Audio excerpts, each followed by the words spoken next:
समर्थ सर्वांना।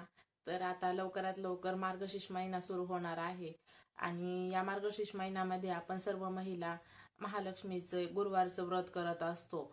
तर आहेत त्या सर्वांमध्ये खूप प्रभावी व्रत म्हणजे हे मार्गशीर्ष महिन्याचं व्रत असतं। हे अनेक महिला करत असतात, काही कुमारिका देखील हे व्रत करत असतात।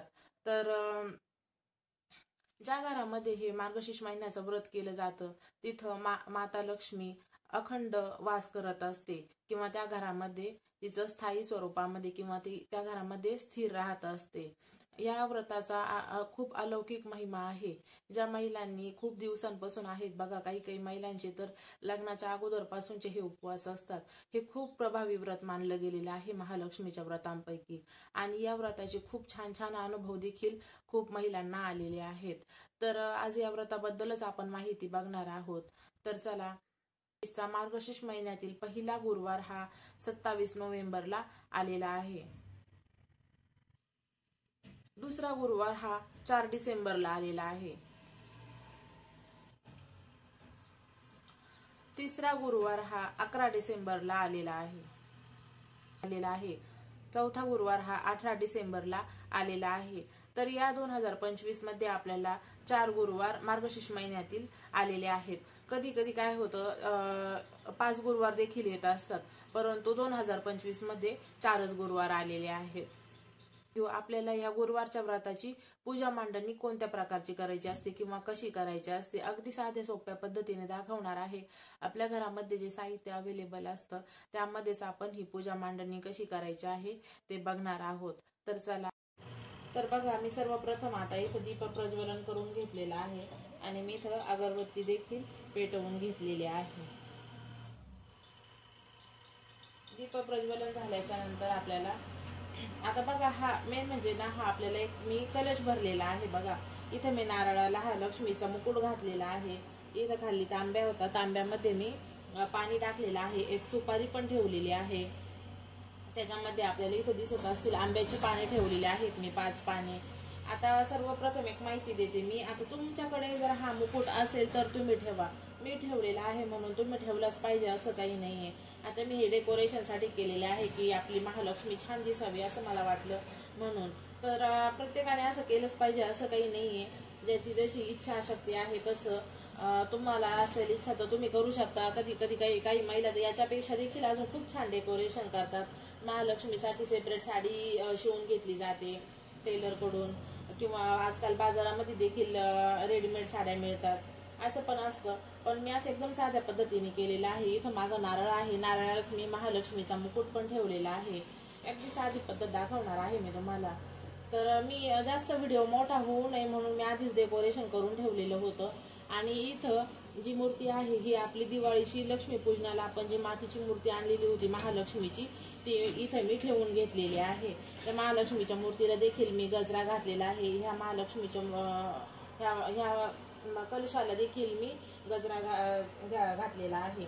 आता सर्वप्रथम आपण आचमन करून घेणार आहोत। आपल्या उजव्या हातावरून आपल्या डाव्या हाताने उजव्या हातामध्ये बघा, ओम केशवाय नमः, ओम नारायणाय नमः, ओम गोविंदाय नमः असं 3 वेळेस नाव घेऊन आपण हे पाणी ग्रहण करायचं आहे। आणि नंतर ओम माधवाय नमः असं म्हणून आपल्याला हे पाणी आपल्या कामनामध्ये सोडून घ्यायचं आहे। अशा पद्धतीने मी इथं पाणी सोडून घेतलेलं आहे।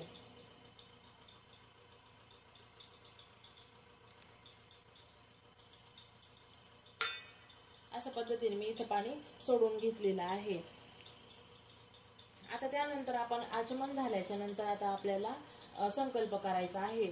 तर संकल्प करत असताना आपल्याला आपल्या हातामध्ये उजव्या हातामध्ये आपल्याला एक फूल घ्यायचं आहे।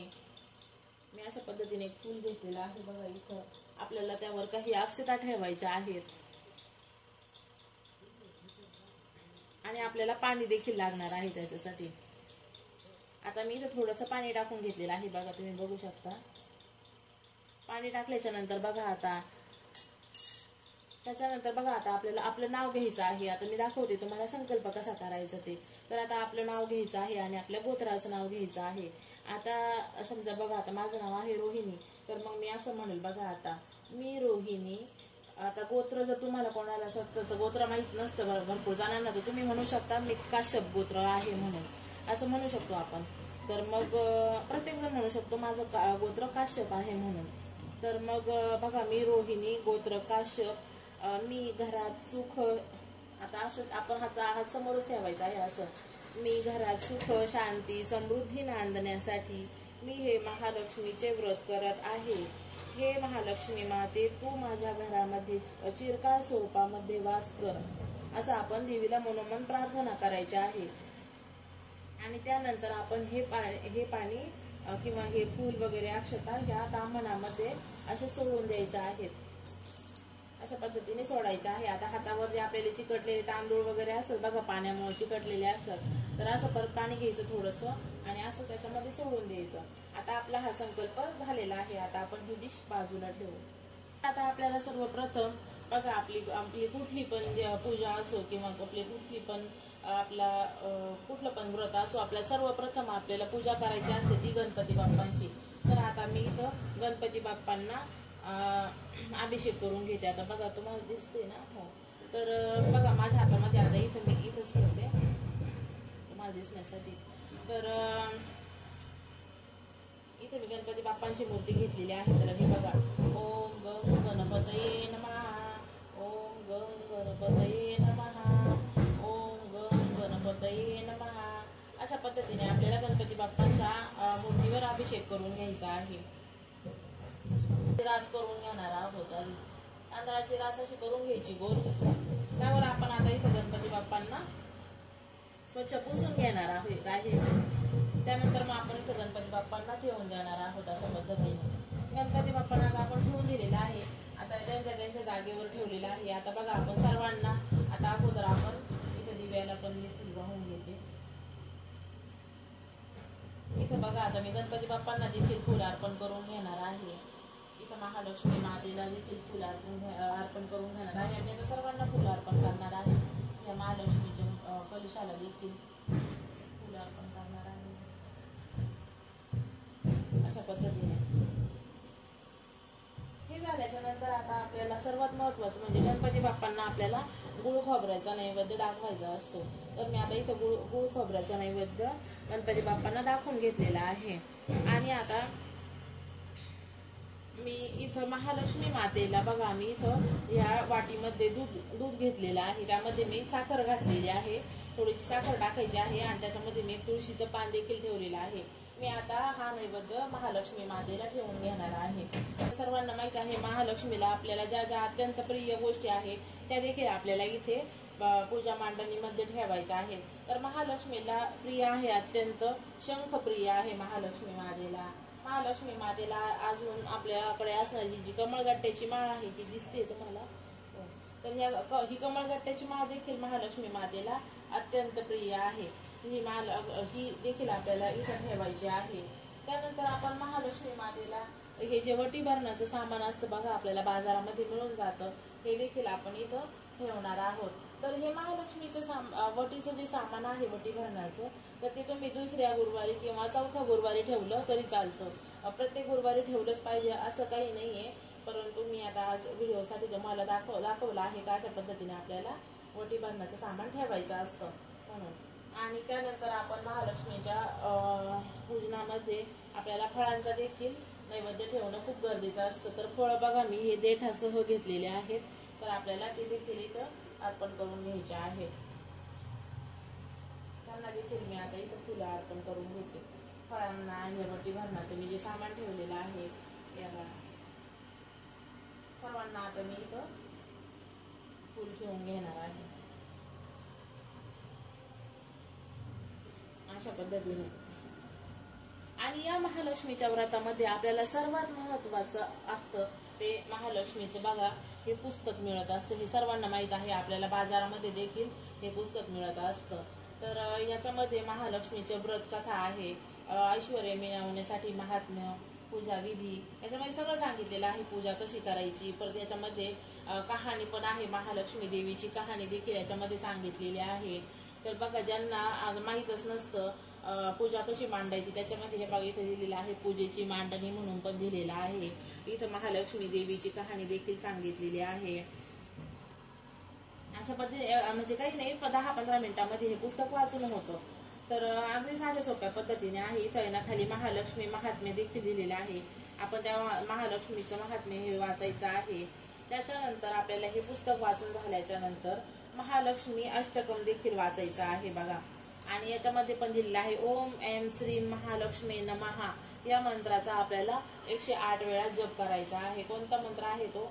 ओम ऐं श्रीं महालक्ष्मी नमः या मंत्राचा 108 वेळा जप करायचा आहे. आणि आपल्याला महालक्ष्मी अष्टकम देखील वाचायचं आहे.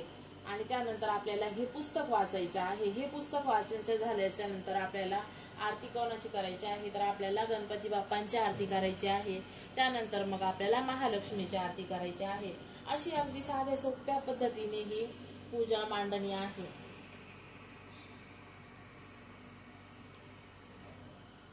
अगदी साधी सोपी पद्धत मी सांगितलेली आहे तुम्हाला. आपल्या घरामध्ये जे साहित्य असतं त्यातूनच आपल्याला ही पूजा करायची असते. तर करणार आहोत. सर्वप्रथम सांगायचंच राहिलं माझ्याकडून, तर ही पूजा आपण करणार आहोत ती आपल्याला सकाळीच करायची आहे. जर आपण सकाळी सकाळी आंघोळ केली, फ्रेश झालो बघा, मग आपल्याला ना गुरुवारच्या दिवशी तर आपल्याला उपवासच असणार आहे. मग आपण काय करणार, सकाळी सकाळी बघा घरामध्ये आदल्या दिवशी आपण घर वगैरे स्वच्छ करून किंवा सकाळीच लवकर उठून शुचिर्भूत होऊन आपण पूजा मांडणी केली ना आपल्या घरामध्ये, तर आपल्याला पण खूप फ्रेश वाटतं दिवसभर. आणि काय होतं, घरामध्ये पण असं पूर्ण असं पूजा दिवसभर मांडली गेलेली असली ना, तर सगळ्यांचं लक्ष असं का आपल्या घरामध्ये आज पूजा मांडली गेलेली आहे. आपल्या घरातलं वातावरण देखील फ्रेश होऊन जातं. त्यामुळे आपण शक्यतो ही पूजा जी आहे ती आपण सकाळीच मांडायची आहे. पण बघा, काही महिलांना जॉबला जावं लागतं, तर मग जॉबला जायचं आहे. मग त्या तिथून आल्याच्या नंतर त्यांनी संध्याकाळी 6 वाजता जरी पूजा मांडली तरी चालेल. अशाच पद्धतीने पूजा मांडायची. असं पुस्तक ठेवायचं, पुस्तकाची देखील आपल्याला पूजा करायची आहे. आणि त्यानंतर आपल्याला असा दूध साखरेचा नैवेद्य ठेवायचा आहे. आणि सर्वात महत्वाचं म्हणजे आपल्याला गुरुवारच्या दिवशी आपण संध्याकाळी उपवास सोडू शकत असतो. तर गुरुवारी आपल्याला उपवास सोडायला आपण जे पदार्थ करणार आहोत त्यामध्ये आपण मेथीची भाजी, चपाती, वरण भात आणि एखादा समजा गोड पदार्थ शिरा, किंवा मग आपण त्यामध्ये आपण मखाण्याची खीर देखील करू शकतो. ती देखील माता लक्ष्मीला अत्यंत प्रिय आहे. अशा गोष्टी आपण करू शकतो. तर मग ते जे आपलं ताट आहे, नैवेद्याचं ताट, आपण हे सर्व एका ताटामध्ये असं व्यवस्थित नैवेद्याचं ताट बनवायचं. ते आपण महालक्ष्मीच्या मातेच्या समोर ठेवायचं, 10-15 मिनिटं ठेवायचं. आणि तेच ताट आपण नंतर आपल्याला जेवायला घेऊ शकतो. तर अशा अगदी साध्या सोप्या पद्धतीने पूजा आहे. तुम्ही देखील करा, तुम्हाला सुद्धा खूप छान अनुभव येतील. आता हे व्रत काही महिला खूप पूर्वीपासून करत आलेल्या आहेत. आता कधी महिलांना जर नवीन माहिती झालेली असेल या व्रताबद्दल, तर त्या संकल्प करून 5 वर्षांचं, 10 वर्षांचं, 3 वर्षांचं असं देखील हे व्रत करू शकतात. तर मार्गशीर्ष महिन्यातील गुरुवारची ही पूजा मांडणी किंवा हा आजचा व्हिडिओ तुम्हाला कसा वाटला मला नक्की कमेंट करून सांगा. धन्यवाद.